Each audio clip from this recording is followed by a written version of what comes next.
नमस्ते uncle Sam, कैसे हैं आप? क्या मैं अंदर आ जाऊं? ओहो, आओ रवि, तुम्हारा स्वागत है। बैठो।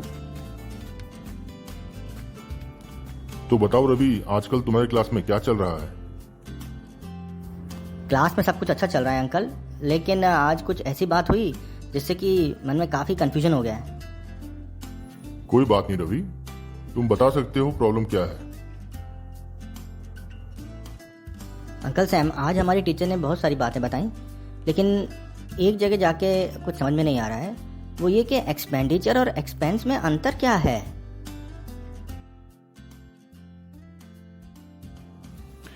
रवि, एक्सपेंस का जो शब्द है ये यूज तब किया जाता है जब हम अपनी इनकम बढ़ाने के लिए या रेवेन्यू जनरेट करने के लिए कोई खर्चा करते हैं। जैसे सैलरीज हुई, वेजेस हुई, रेंट हुए, कमीशन हुए, राइट। और ये कह सकते हैं कि कॉस्ट ऑफ गुड सोल्ड को भी एक्सपेंस कहा जाता है, डेप्रिसिएशन को भी एक्सपेंस कहा जाता है। अगर हमारे इन्वेस्टमेंट की वैल्यू कम हो रही है उस अकाउंटिंग ईयर में, तो वो जो खर्चा होगा वो एक्सपेंस कहलाएगा। तो एक्सपेंडिचर कहाँ यूज़ करते हैं अंकल?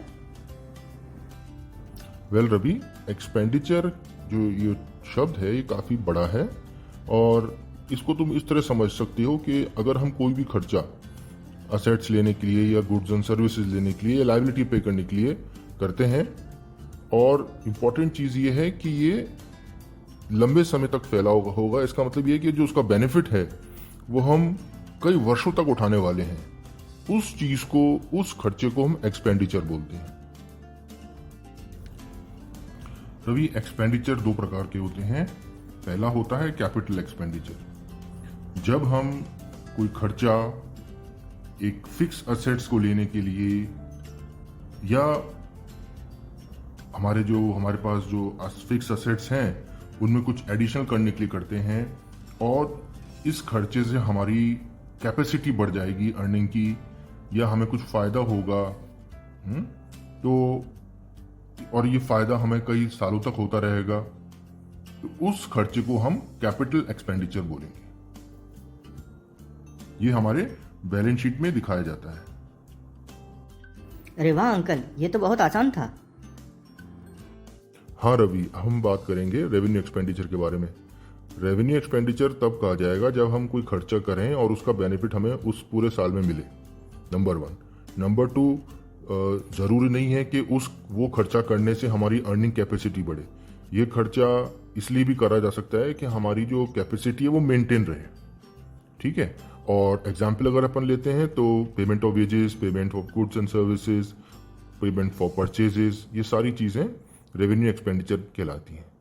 और ये जब साल एंड हो जाता है तो ये सारी चीज़ें हमारे profit and loss account, trading and profit and loss account, उसमें दिखाई जाती हैं।